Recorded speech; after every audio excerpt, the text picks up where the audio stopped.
음식을 우리가 먹으면 몇 달 만에 이게 세포로 바뀔까요? 음식이.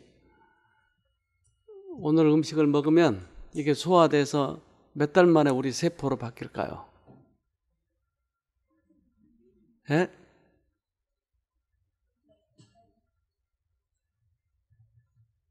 6개월?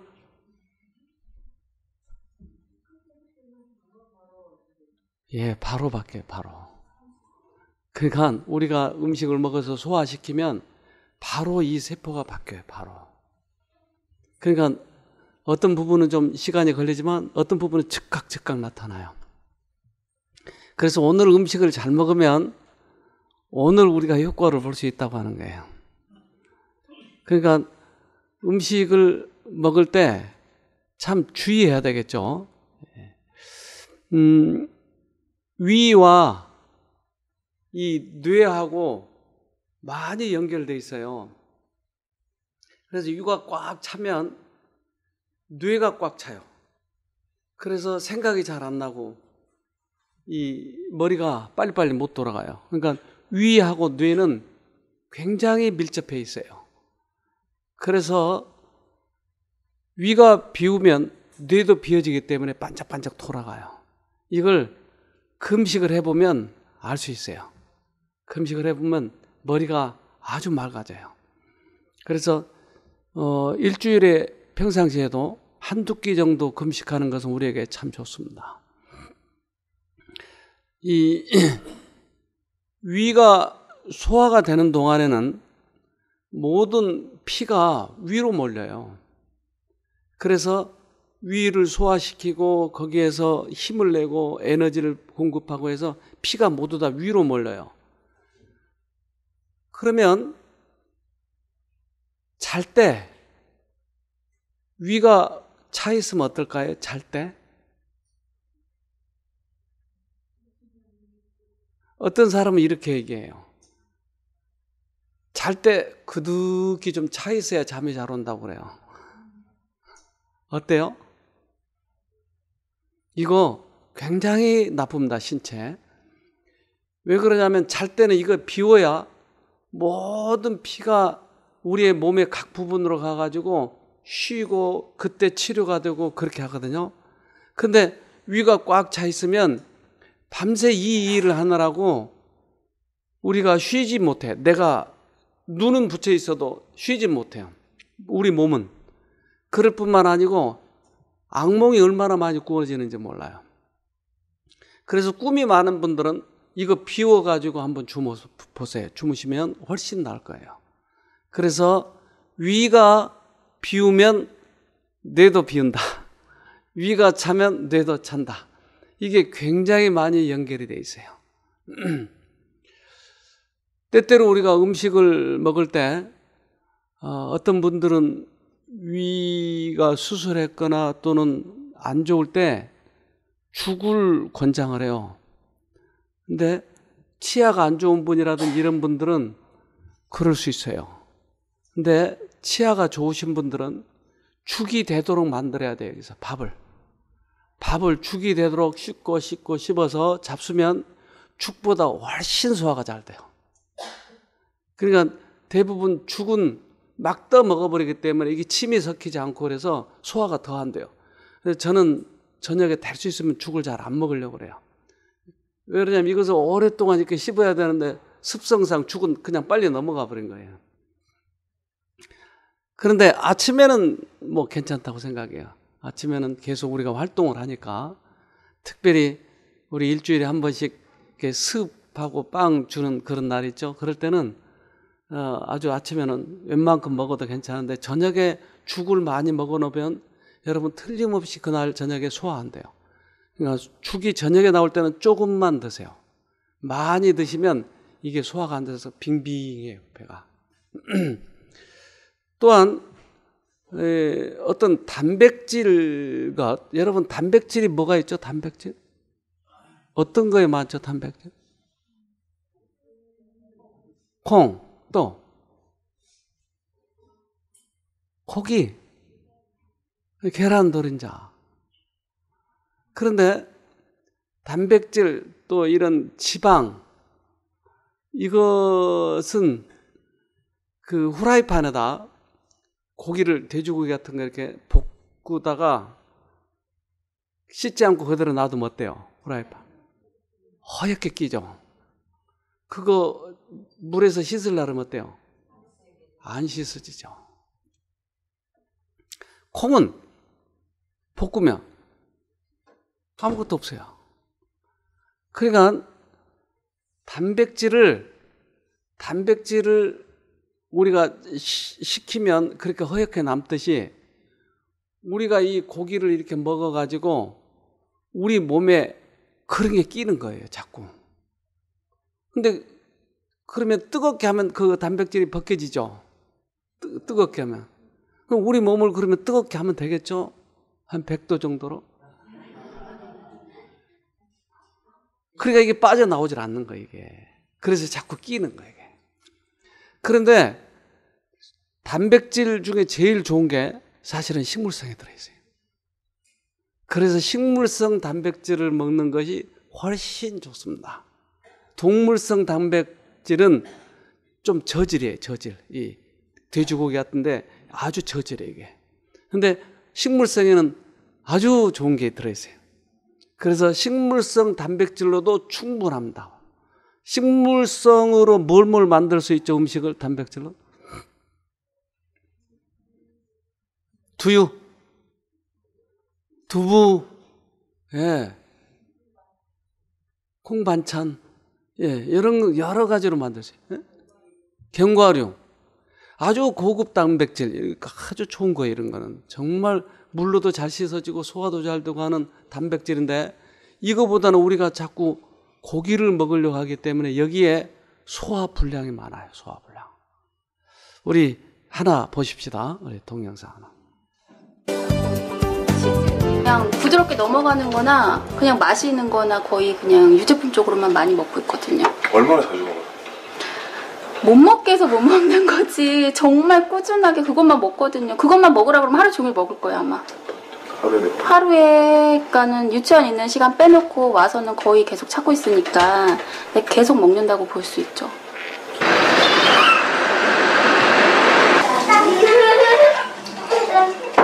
아홉 살 언니와 노는 게 가장 행복한 태연인 사실 심한 변비 환자다. 하루에 한 번 변을 봐야 정상이지만 2, 3일에 한 번씩 겨우 변을 보는 태연인 엄마가 변기에 앉혀야 겨우 변을 볼 정도다. 힘 줘야지. 뭐가 싫어? 힘을 줘야지. 얼른. 아니야. 그렇게 나오면 어떡해. 그냥 나 똑바로 앉아. 응가 해, 빨리. 알았어, 태연아. 지금 이거 안 하면은 큰일 나. 병원 가야 돼. 힘 줘, 얼른. 못 줘? 아니야, 줄 수 있어. 배 아프잖아. 아니야, 할 수 있어. 태연이. 빨리. 아니야, 힘을 줘야지. 집 근처 병원을 찾은 아이와 엄마. 아니야, 할 수 있어. 과연 아이는 왜 이렇게 심한 변비로 고생하는 걸까? 그 원인을 알기 위해 간단한 엑스레이 검사 후 담당 의사를 만나보기로 했다. 평소 잦은 복통과 마른 변을 봤던 태연. 어저께도 저녁에 계속 배가 아프다고 뒹굴렀거든요. 네, 그러더니 어저께는 또 이렇게 변을 동글동글하게 보지 않으면 설사를 해요. 갑자기 지리는 것 같아요. 이럴 때 설사는 아니고요. 오히려 변비가 심한 애들이 오히려 지리는 증상을 나타낼 수가 있어요. 보면은 영상 사진에서 이 상인결장이랑 횡인결장 그리고 하인결장에서 이 부분 직장까지 변이 다 차 있어요. 그래서 이런 경우는 되게 변비가 심하고 심한 상태라고 볼 수 있고 특히 직장에 되게 많이 늘어나 있어요. 변이 많이 차 있어서 아마 단단한 변을 보는 경향이 더 심화될 가능성이 커 보여요. 소화변비의 기준은 변을 일주일 이상 보지 못할 경우, 속옷에 변을 묻힐 경우, 변을 볼 때 통증과 피를 동반할 경우, 의사가 만졌을 때 변이 만져질 경우 등 다양하다. 변비는 흔하지만 아이들을 괴롭히는 고질병인 것이다. 지난 5년간 우리나라 변비 환자는 22%나 증가했다. 그중 9세 이하 소아가 27.8%로 가장 높았으며 그 뒤로 70세 이상 고령자가 24.7%를 이었다. 뭐 흔히 아시겠지만은 이제 변이 많이 차고 단단한 변 때문에 이제 치열이나 뭐 치질이 생길 수도 있고 심하면 타락이 생겨서 나날이 늘어가는 소화불량이 그것이다. 문제는 이제 자꾸 변이 차니까 그 앞에 2009년 55만 9천 명이던 소화불량 환자는 2012년 68만 명을 넘어 지난 3년간 21.8%나 증가했다. 최근 들어서 현대인들이 이제 식습관이 이제 소거화됨에 따라서 육류 소비량이 굉장히 늘어나게 됐습니다. 근데 이런 육류 같은 경우는 기름기가 많기 때문에 일단 소화되는데 시간이 굉장히 많이 필요하고, 그리고 마찬가지로 이제 장에서 이제 소화가 돼서 가스를 많이 발생시키기 때문에 복부 팽만감이랄지 이제 소화불량의 원인이 될 수가 있습니다. 자, 그러니까 이 아이는 우유 또는 고기 이런 것만 먹는 거예요.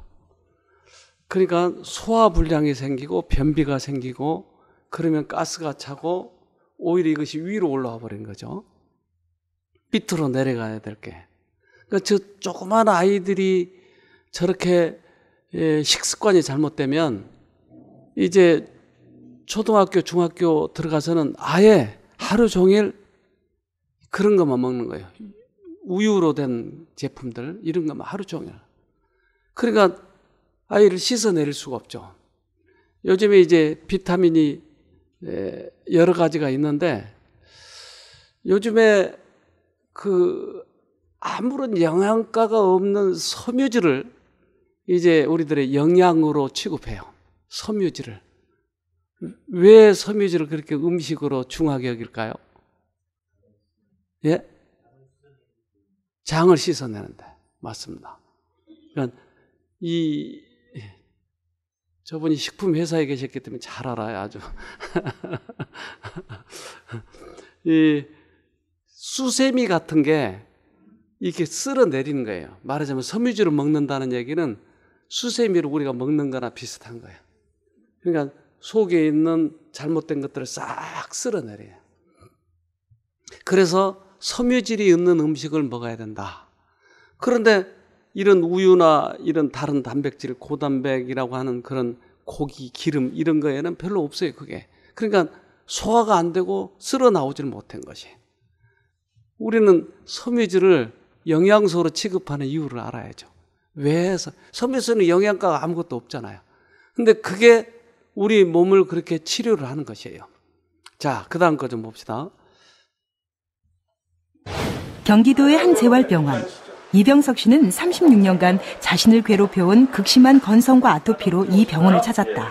네, 지금 제일 불편한 부분이 어디 있으신가요? 제가 아무래도 허리 쪽이 의자나 이렇게 옷 벨트 쪽에 대이니까 허리 쪽이 지금 제일 흉터가 많이 있거든요. 그래요? 한번 좀 보여줄 수 있을까요? 예. 네네. 사무직에 종사하는 병석 씨는 심한 아토피 때문에 사회생활이 어려울 정도로 고통이 심했다. 염증 그런 누런 진물이나 피가 뭐 바닥에 자고 일어나면 이불에 이제 많이 묻어 있거나 각질도 많이 묻어 있어가지고 이렇게 이불을 밖에서 이렇게 털면은 각질이 이렇게 우수수 떨어지는 게 보일 정도로 그 정도로 많이 심했고요. 목이나 이런 데는 어떠세요? 목은 아무래도 조금 발각히는 한데 조금 육식을 좀 줄인 이후부터는 조금 괜찮아진 것 같긴 한데 아직까지는 좀 많이 특히 여름이고 그래서 많이 힘들어요. 팔꿈치 같은 데 어떠세요? 팔꿈치도 지금 조금 자국이 많이 있는데 아무래도 일반 사람들 피부보다는 깨끗하진 않은 것 같아요. 예. 처음에 오실 때는 사회생활을 어떻게 할 정도인가 하는 정도 제가 걱정이 될 정도였습니다. 얼굴이 뭐 거의 각질 다 일어났으니까요. 어릴 때 병석 씨를 30여 년간 괴롭혔던 아토피의 원인은 무엇일까? 병이 생기는 가장 큰 원인 중에 하나가 바로 과도한 동물성 식사입니다. 즉 고기, 생선, 우유, 계란, 멸치, 젓갈 이런 것들을 계속적으로 반복적으로 먹는 과정에서 우리 몸에서 그거를 제대로 해독해내지 못하면 찌꺼기가 쌓이게 됩니다. 바로 그런 것들이 혈액 속에 노폐물을 남게 되고 염증 반응을 만들게 되면서 나중에 혈관을 막아서 여러 가지 합병증을 만들 수도 있겠죠. 과도한 동물성 단백질 섭취로 인한 여러 합병증 중 하나인 피부질환. 그 대표적인 것이 아토피와 건선이다. 고기 수육을 간식처럼 10여 년간 먹어왔다는 환자, 30여 년간 육식을 과하게 즐긴 환자, 그로 인한 과도한 스테로이드 약물의 부작용으로 고생하고 있는 사례자들의 사진은 충격적이었다. 평소 잦은 회식으로 고기와 술, 인스턴트 음식을 많이 먹었던 병석 씨는 의사의 처방대로 식습관을 개선한 후 거짓말처럼 병이 호전되었다. 육식을 줄이고 담백한 식사로 개선한 지 20여일 만에 수치의 변화가 일어났다. 콜레스테롤은 물론이고 나빴던 수치들 모두 크게 호전되었다. 결국 내 피는 내가 먹은 음식입니다. 그러니까 음식으로 구성되기 때문에 피에 문제가 있다는 얘기는 음식에 문제 있다는 얘기입니다. 그래서 그 음식을 바꿔나가는 과정.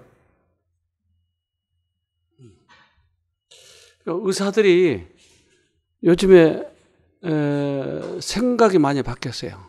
옛날은 단백질을 섭취하기 위해서 고기를 많이 먹으라고 그러는데 요즘에는 생각들이 많이 바뀌었어요. 그래서 내가 먹는 음식이 내 피다.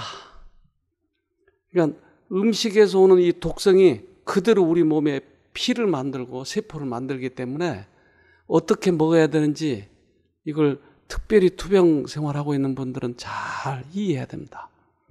왜 그러냐면 우리들의 피가 우리 몸에 가서 영양분을 공급하고 또 이 임파구, 이러한 병균을 죽이는 그런 임파구가 우리 환부에 가고 하는데 그것들이 잘못되어 있을 때는 염증을 오히려 일으키게 되는 것이에요. 이겨야 되는데. 그래서 단백질을 취할 때는 아주 깨끗하고 소화 잘 되는 식물성 단백질, 여기서 취하는 것이 최고입니다. 육식은 아주 나빠요. 그 육식을 여기서 이렇게 제가 여러 가지로 이렇게 소개를 했거든요. 육식이 안 좋다고 하는 것을. 그런데 어떤 분은 이걸 좀 참아요, 여기서. 근데 우리들의 이 생각이 안 바뀌면 요 밑에 입구에 가면 여러분 거기 음식점 있나요?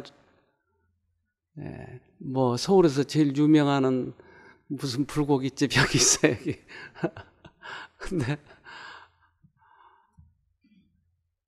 그 주인이 그러는데 여기서 오신 분은 한 번 먹으면 몇 그릇씩 먹는데 그걸. 아주 그동안 참았던 거 아주 갈비탕을 몇 그릇을 먹는데 그거. 그러면 저 쉼터에서 오셨어요? 그러면 그렇다는 거예요. 어떤 사람은 한 그릇만 먹고 가는데 여기서 온 분은 못 참았던 걸 거기 가서 복수를 하는 거예요. 복수. 근데 이 생각이 바뀌어야지 억지로 참으면 나중에 그렇게 된다니까. 그래서 꽤 오래전에 오신 그분은 의사인데 이 장암이에요. 암. 근데 이 식사를 고치는데 이게 안 바뀌니까 얼마나 먹고 싶겠어요? 하루 저녁에 5그릇인가 가서 갈비탕을 먹었어요. 5그릇. 그리고 그 다음부터 못 일어났어요. 그거의 마지막인 것 같아요. 그게. 그러니까 이게 얼마나 힘든지 이게 참는 게. 그래서 왜 신앙이 필요한지 여러분 아시겠죠? 신앙은 우리들의 이 정신을 바꿔주니까. 그래서 언제나 이것이 병행이 돼야 돼요. 어떤 분은 이 끊어야 된다고 하는 걸 분명히 알아요.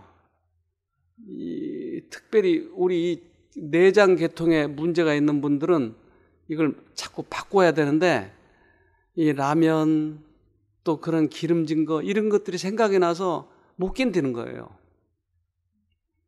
그런데 이 투쟁에서 싸워가지고 지면 그날 가서 실컷 먹고 들어오는 거예요. 그래서 이걸 볼 때 참 안타깝기도 하고 저렇게 의지가 저렇게 박약해서 어떻게 투병생활을 이길까 이런 걱정도 되고 그래서 이 마인드가 바뀌어야 돼. 이 생각이. 우리 다음 거 또 봅시다.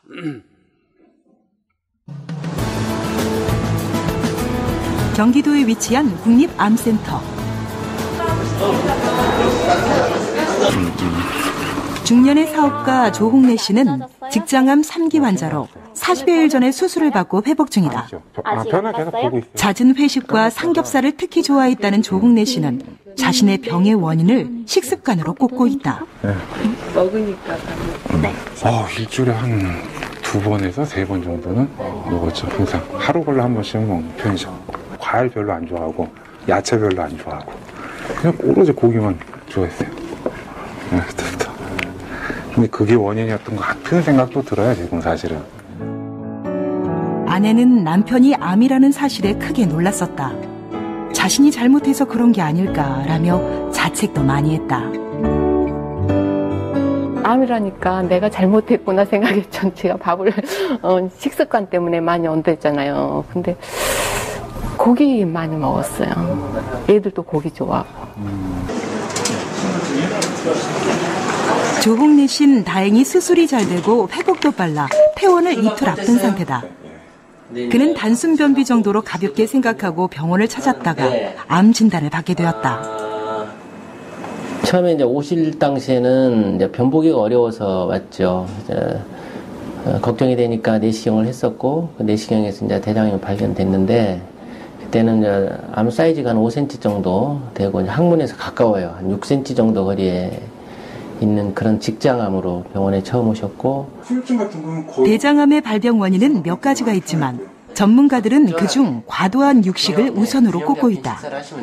붉은 고기와 가공 육류를 하루에 100g 이상 증가 섭취할 때마다 대장 직장암은 한 16%, 대장암은 21%, 직장암은 31% 증가하는 걸로 보고를 하고.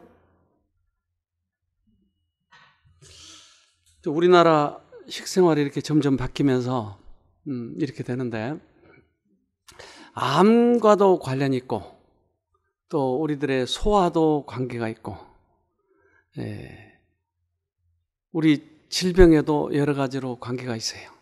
그래서 이제 우리들이 이걸 선택을 해야 돼요. 어떻게 할 것인가.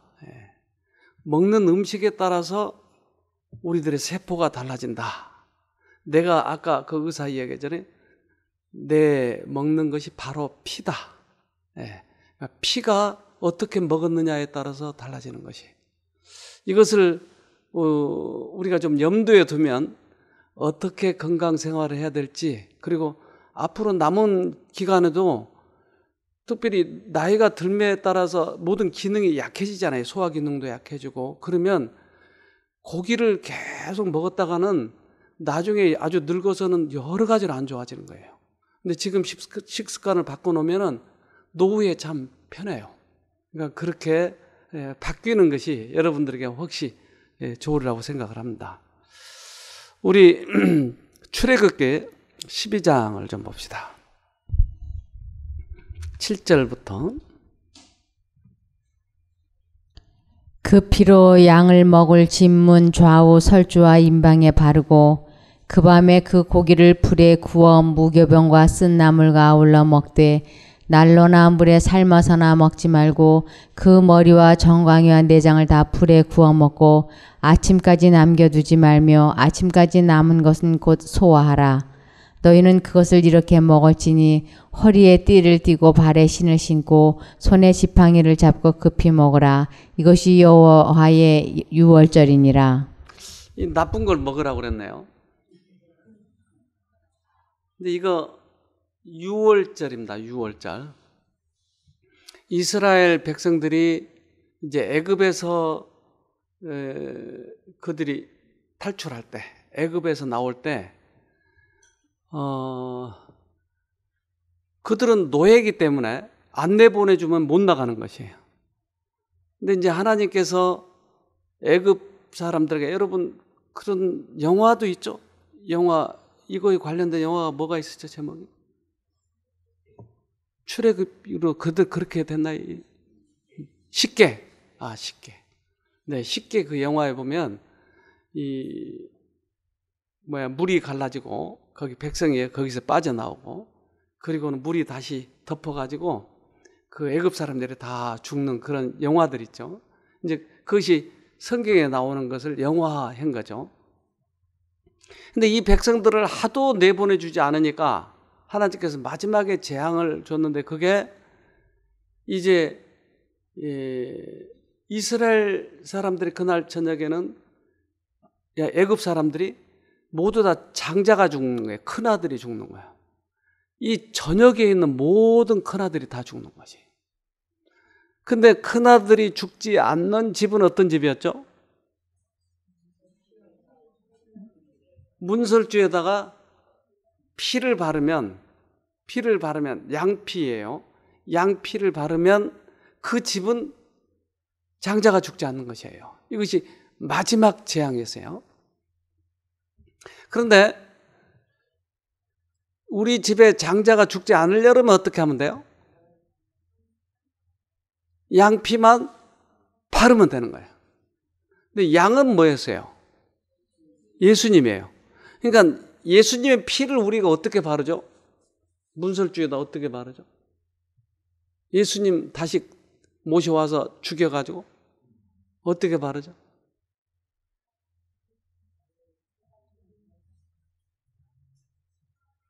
양 대신 지금 양을 잡을까요? 그럼 어떻게 하면 될까요? 그때는 양을 잡으면 됐어요. 양 피가 그걸 의미했으니까. 지금은 예수님이 나 때문에 돌아가셨다고 하는 것을 내가 받아들이면 문설주에 바른 거예요, 이게. 아, 내가 죄를 아무리 많이 졌다 할지라도 그분의 피를 내가 받아들이면 문설주에 바른 거나 같다 이 말이죠. 그러면 우리 집은 넘어가는 것이 이게. 그래서 넘어간다고 그래서 유월이라고 그랬어요. 유월이라는 것은 영어로 패싱 오버라고 번역이 되어 있어요. 패싱 오버. 그러니까 넘어간다. 그러니까 유월절이. 도둑놈이 담을 넘으면 월담한다 그러죠. 그러니까 넘는다. 월자에게 유월 넘어간다. 6월 달에 있는 것이 아니고 6월에 넘어가는 것이에요. 그러니까 그 집은 넘어간다. 피 때문에 넘어간다. 우리가 마지막 이제 말세에는 재앙이 온다고 그러는데 그 사람이 재앙을 받지 않고 넘어가는 것은 예수님의 피를 붙들고 있기 때문에 우리 죄 때문에 돌아가셨다고 하는 것을 믿으면. 자, 그런데 양이 뭐였어요? 예수님이었어요. 근데 그 양고기를 먹으라고 그래요. 그렇죠, 지금? 양고기를 먹되 그냥 먹으라고 그런 게 아니고 양 다리를 꺾지 말고 먹으라고 그래요. 양 다리.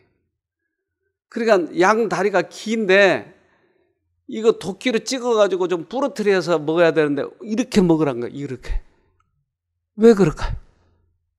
너 먹지 말고 다른 사람 주란 얘기인가? 왜 양 다리를 꺾지 말고 먹으라고 했냐 하는 거예요. 여기에는 지금 안 나오는데 그것은 예수님이 돌아가실 때 다른 강도들은 다리를 꺾어서 죽여가지고 사형을 시켰는데 예수님은 벌써 돌아가셨어요. 그러니까 다리를 꺾을 필요가 없는 거예요. 그때는 다리를 꺾어서 고통을 줘가지고 죽인 것이었어요. 십자가에서 오래 안 죽으니까. 근데 예수님을 보니까 벌써 죽으니까 꺾을 필요가 없는 거예요. 그러니까 예수님을 표상하기 위해서 꺾지 마라.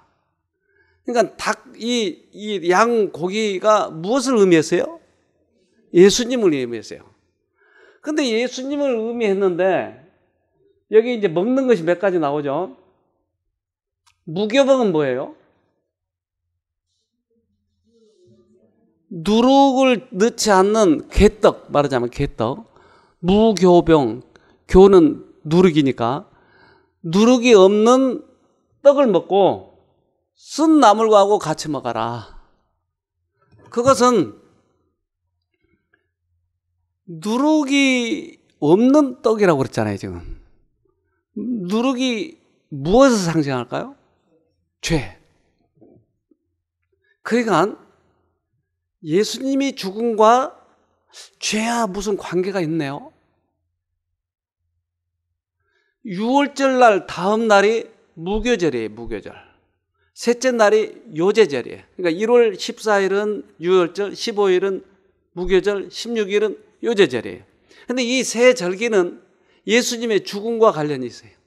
즉 예수님이 6월절 날 돌아가셨어요. 실제 6월절 날 돌아가셨어요. 그러니까 수천 년 전에 이미 출애굽 당시에 예수님이 언제 죽으실 것을 미리 절기로 정했다 이 말이에요. 6월절 날 양을 잡은 거예요. 무교절 날 예수님이 이 땅에서 쉬셨는데 요제절 날 부활했어요. 요제는 부활을 의미하는 거예요. 자, 그렇다면 누룩이 없는 떡은 무슨 말일까요? 죄가 없는 거예요. 왜 죄가 없어졌죠?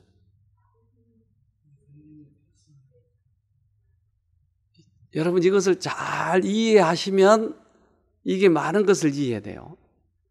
자, 예수님을 내가 믿는다고 50년을 믿었다고요? 저는 50년은 안 되지만. 근데 50년을 믿었는데 50년을 믿은 사람이 자기 마누라 계속 두들겨 패요. 어떠세요? 모순이 있어요, 없어요? 있어요? 왜요? 팰 수도 있는 거죠. 뭐가 관련이 있어요? 그러니까 예수는 믿지만 죄는 안 빠져나간 거예요, 지금. 그 말이잖아요. 예수는 믿고 환상도 보고 기적도 일으키는데 그 사람의 생애가 안 바뀐다 이 말이야. 고집이 세고 다른 사람의 말을 청종하고 부드럽고 친절하고 이런 성격이 없어 하나도 그에게. 왜요? 품성이 안 바뀌었으니까 죄가 안 빠져나간 거예요. 그러니까 나는 뭘 안다, 뭐 기적도 일으킨다 하는 것에 사람들이 속아버린 거예요. 그러니까 그들을 알 수 있는 방법은 뭐예요? 그들의 열매로 알아야 된다 이 말이에요. 그들의 열매. 자, 그런데 여기에 예수님을 믿으면 뭐가 빠져나간다고 그랬어요? 죄가 빠져나가는 것이에요. 이것을 10절의 맨 끝에 뭐라고 그랬어요? 소화하라. 물론 저거는 태우라는 뜻인데 우리 몸 안에서도 소화가 돼야 돼요. 자, 그 말은 무슨 말이냐면 예수님이 우리 죄 때문에 돌아가셨다고 하는 것을 실제적으로 내가 받아들이면 내 안에서 예수님의 고기가, 예수님의 말씀이, 예수님의 피가 실제적으로 내 안에서 소화가 돼서 영양분으로 나타난다 이 말이에요. 이해가 되세요? 그러니까 예수님을 믿으면 내 안에서 어떤 일이 생긴다고요? 예수님을 지식적으로 예수가 그래 죽었어, 마찬가지, 그래 맞아, 2000년 전에 죽었어 이렇게 지식적으로 이해하는 거와 그분이 내 죄를 사해 줬어 하고 내가 실제적으로 받아들이면 내 안에서 무슨 일이 생기냐고요? 소화가 된단 말은 예수님이 오셔서 영양분을 넣어줬으니까, 예수의 영양분이 넣어줬으니까 예수님처럼 죄를 안 짓는 거예요. 죄를. 변화가 온 거예요. 그러니까 음식을 잘 먹어야 되겠죠. 육식을 먹는 것이 아니라 채식을 잘하면 소화가 잘 되듯이 예수님을 잘 받아들이면 우리 안에서 뭐가 생겨요? 변화가 생기는 거예요. 그러니까 이 안 믿는 사람들이 예수를 안 믿으려고 하는 첫째 이유가 뭐예요?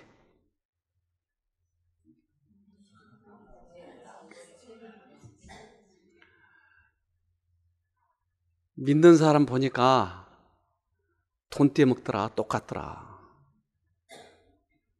이것이 안 믿으려고 하는 거야. 그렇잖아요. 그러면 내가 그동안 변화되지 않았다면 내가 어떤 역할을 했어요? 안 믿는 사람 못 믿게 한 것이었어요, 그동안에. 그렇잖아요. 그러니까 실제적으로 소화를 안 시키고 있었다는 얘기예요. 소화가 돼야 되는데. 다른 사람들이 안 믿으면 성질 나죠? 그러면 해야죠? 이건 안 믿는 사람도 더 못한 거예요. 그래서 우리가 정말 예수님을 받아들였다면 내 이 성격 자체가 바뀌어 있어야 된다고요. 그러면 동정이 가고 부드럽고 친절하고 상대방을 살피고 이러면서 우리가 변화된 모습, 그것을 보고 사람들이 믿게 되는 것이에요.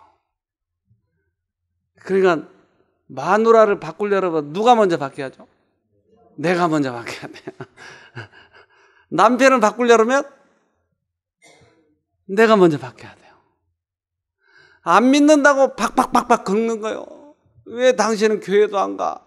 이러면 남편이 더 안 바뀌는 거예요. 그래서 이 6월절 양 잡는 것은, 쓴나물을 먹는 것은 과거에 우리들의 애굽에 있었어요. 포로되어 있었을 때 그 쓴 기억을 잊어버리지 말자라고 하는 것이 쓴나물을 먹는 것이고, 또 고기를 소화시키는 것은 밑에 무교봉을 먹어서 우리 안에 죄가 없어지는 것을 경험하자. 이것이 6월절 절기의 목적이에요. 그러니까 실제적으로 예수님을 믿게 되면 우리 안에 그러한 변화가 생기는 거예요. 예수님이 1월 14일 날 6월절에 돌아가시고 15일 날 땅속에서 쉬시고 16일 날 어떻게 됐어요? 부활했어요. 그러니까 이 부활은, 요제라고 하는 것은 곡식을 제단 앞에서 흔드는 것이, 이것을 요제라고 그래요. 흔들 요자를 써가지고. 그러니까 예수님이 부활하실 때 연기처럼 흔들어 올라가는 것이에요. 요제. 자, 그렇다면 우리들이 예수님이 죽으심을 받아들이고 우리가 무덤 속에서 죽으면, 우리가 예수를 믿으면 우리가 죽게 되죠. 자아 포기가 되죠. 내가 죽는 것이, 내가 한번 죽는, 과거의 습성이 죽는 거예요. 그렇다면 우리 안에서 다시 새 생명이 부활하는 것이, 그래서 침례를 받은 거예요. 과거의 생애가 죽고 새 생명이 시작된다고 하는 것을 부활이라고 한다 이 말이에요. 새 생명이 태어난 거예요. 그러니까 예수님은 14일 돌아가시고 16일 땅속에 15일 날 땅속에 16일 날 부활하시고, 이것이 우리들의 생애에 있어서도 나타나자라고 하는 것입니다.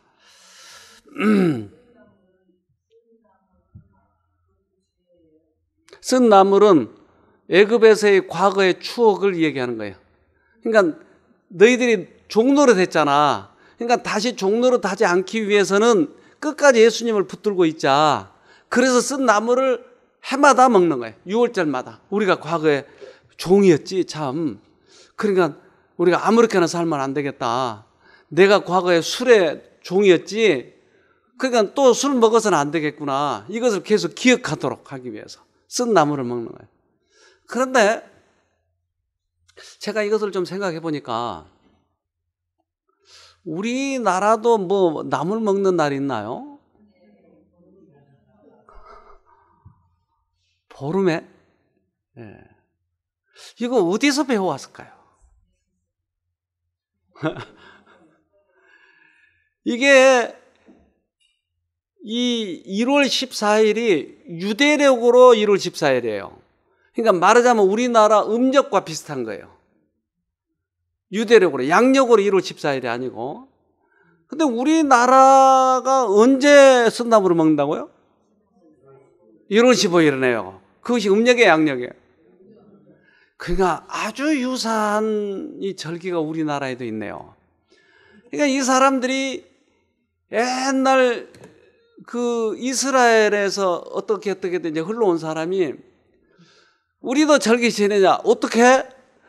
야, 거기 보니까 쓴나물을 먹더라. 우리도 쓴나물 먹자. 우리 근데 쓴나물이 아니고 요즘에는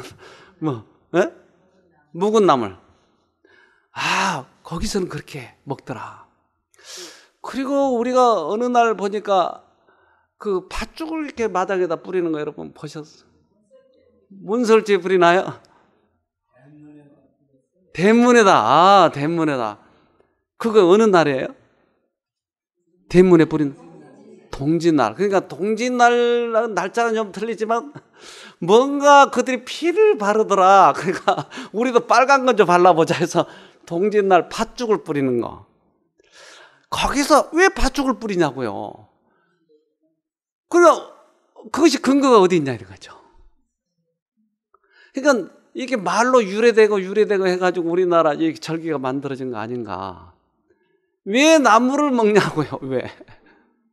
그래서 여기서 아마 흘러온 거 아닌가. 제가 노벨 문학상정 받으려고 이거 지금 연구하고 있는데 나는 안 줄라나 모르겠어요. 자, 우리 봅시다. 요한복음 6장 49절입니다. 너희 조상들은 광야에서 만나를 먹었어도 죽었거니와 이는 하늘로서 내려오는 떡이니 사람으로 하여금 먹고 죽지 아니하게 하는 것이니라. 나는 하늘로서 내려온 산떡이니 사람이 이 떡을 먹으면 영생하리라. 나의 줄 떡은 곧 세상의 생명을 위한 내 살이로라 하시니라. 네. 자, 광야에서 먹은 떡이 뭐였죠? 만나. 이 만나를 먹었다고요. 만나를 먹으니까 굶어 죽지 않고 살았죠. 언제까지요? 네. 그러니까 그들이 먹은 것은 일시적인 영양소를 취한 것이다. 근데 이 만나를, 예수 만나를 먹으면, 여기서 그랬잖아요. 너희들이 조상이 먹은 것은 먹고 결국은 죽었지만 예수 만나는 내가 떡이라고 얘기하잖아요. 내가 떡. 그러니까 예수의 음식을 먹으면 어떻다고요? 죽지 않고 영생하리라. 그러니까 우리가 예수님을 믿고 살면 이 땅에서 살다가 잠깐 죽었다가 일어나면 대부분 사람들이 오늘 딱 죽으면 눈 뜨는 날이 언제죠? 예수님 오신 날.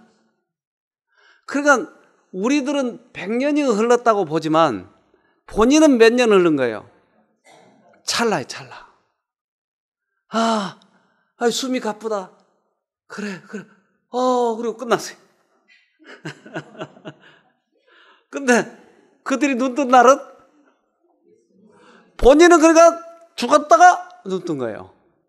다른 사람은 몇십 년, 몇백 년 후지만 본인은 숨이 가쁘다 했는데 눈 떠보니까 재림날이에요. 그러니까 찰나에 찰나. 그러니까 이것을 죽었다라고 얘기하지 않고 잠잔다라고 얘기해요. 이것을. 그러니까 뭘 먹고 죽으면 그렇게 된다고요? 예수떡. 그러니까 예수님을 우리가 믿으면 이 땅에서도 사는 동안에도 죄와 싸워서 이기지만 우리가 부활의 날 아침에 푸는 거예요. 먹을만 합니까? 그래서 잡다한 음식 먹지 마세요. 소화불량만 돼요. 잡다한 음식을 먹으면 어떤 문제가 생기냐면, 자,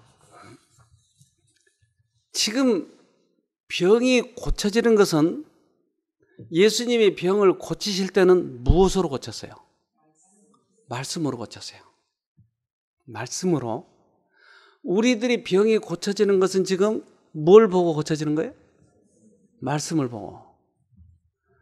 그런데 기름기가 많고 콜레스테롤이 많은 성경이 아닌 여러 가지 다른 지식을 얻으면 어떻게 될까요? 그런 것들이 뭘까요? 소설, 연속극, 이런 것들이 결국 소화불량을 만드는 거예요. 근데 어떤 글에서는 이것을 아주 굉장히 많이 주의를 시켰어요, 보니까. 자, 제가 거기를 조금 읽어드릴게요.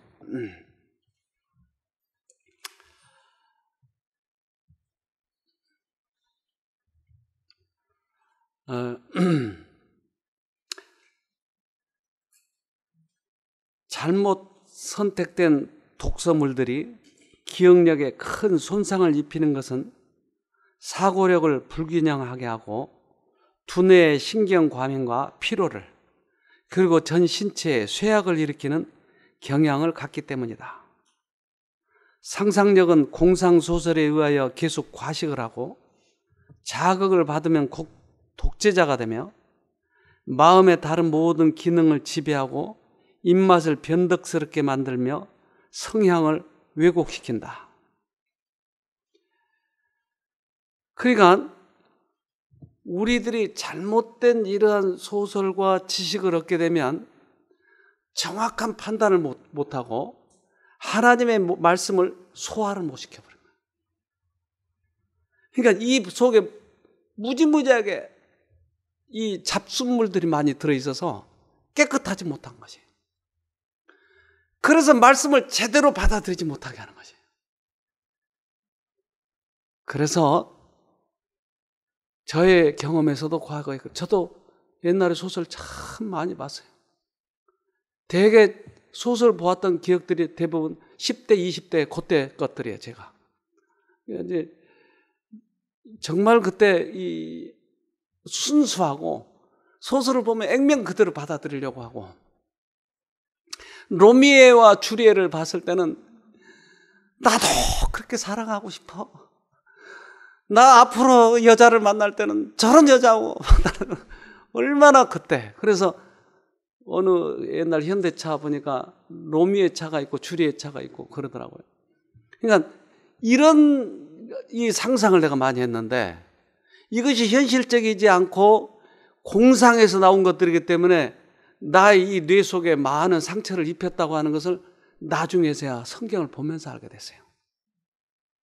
이것이 나를 현실적이지 못하고 공상에 빠지게 하고 나중에 이 결혼할 때는 여자는 이제 줄리엣 같은 여자만 얻어야 되겠다고 생각하니까 내 상상 속에 있는 줄리엣만 따라다니는 거예요. 낙엽만 떨어져도 그 여자가 슬퍼서 우는 여자. 뭐 낙엽만 바람에 불어 흘러가도 여자들은 눈물 흘리는 그런 여자를 찾았어요. 내가 참. 그런 캥이는 지금은 그런 여자가 전혀 아니지만 낙엽이 떨어진다고 해서 우는 여자가 좋죠? 이거 우울증이 우울증 결국. 하마터면 우울증 걸린 여자하고 내가 결혼할 뻔했어. 그러니까 이 상상 속으로 자꾸 가니까 내 뇌에 상처가 생기더라니까요. 그러니까 현실적으로 그렇지 않는 여자를 보면 전혀 마음에 안 드는 것이게. 그러니까 이러한 뇌의 이런 부분들이 음식을 잘못 먹으면 그런 것처럼 똑같이 우리 뇌가 그렇다. 조금 더 읽어드릴게요. 정신적으로 그러한 사람은 소화불량에 걸린 사람이다. 그대의 머리는 온갖 종류의 지식, 곧 정치, 역사, 신학, 일화로 가득 차 있다. 혹사당한 기억력으로는 이들 중 단지 일부만을 기억할 수 있을 뿐이다.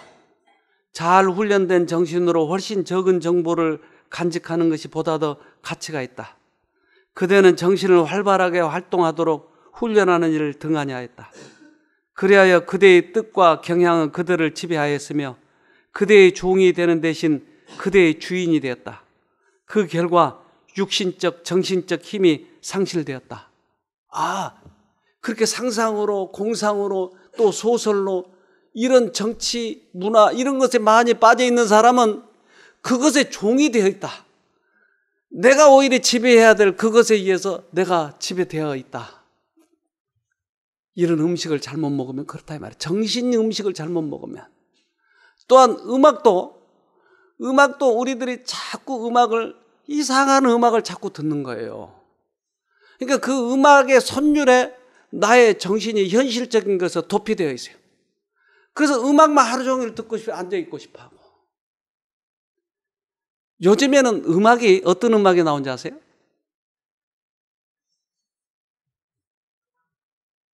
마약. 그 음악을 들으면 마약 효과를 나타내는 거예요. 요즘 난 깜짝 놀랐어요. 그 기사를 보고. 청소년들이 그래서 계속 이것을 듣고 있는 거예요. 근데 이 음악이 어떤 선율의 아름다움이 아니고 이상한 기계음 같은 음악인데, 이런 음악인데, 이런 음악을 계속 듣고 있는 거예요, 청소년들이. 그래서 알아봤더니 그게 마치 마약을 먹는 거하고 똑같은 효과를 나타낸다는 거예요, 여기서. 그러니까 공부한다고 이거 헤드폰 끼고 그 음악을 듣고 있는데 뭐 하겠어요, 그들이. 그러니까 요즘 너무너무 위험한 사회예요. 그래서 말씀을 보고 말씀 속에서 영양분을 취하길 바랍니다. 꼭 승리하길 바랍니다. 기도하십시다. 하늘에 계신 아버지, 얼마나 이 사회가 위험한 사회이고 우리 먹는 것이 중요한지 다시 한번 깨닫게 해주셔서 감사합니다. 이제 음식도 저희가 깨끗하고 영양가 있고 정직한 것을 먹으려고 합니다. 영적인 음식이나 실제적인 음식을 잘 먹어서 우리들의 몸을 보존하고 또 주님 오시는 날 하늘에 같이 갈 수 있도록 도와주시옵소서. 예수님 이름으로 기도합니다. 아멘.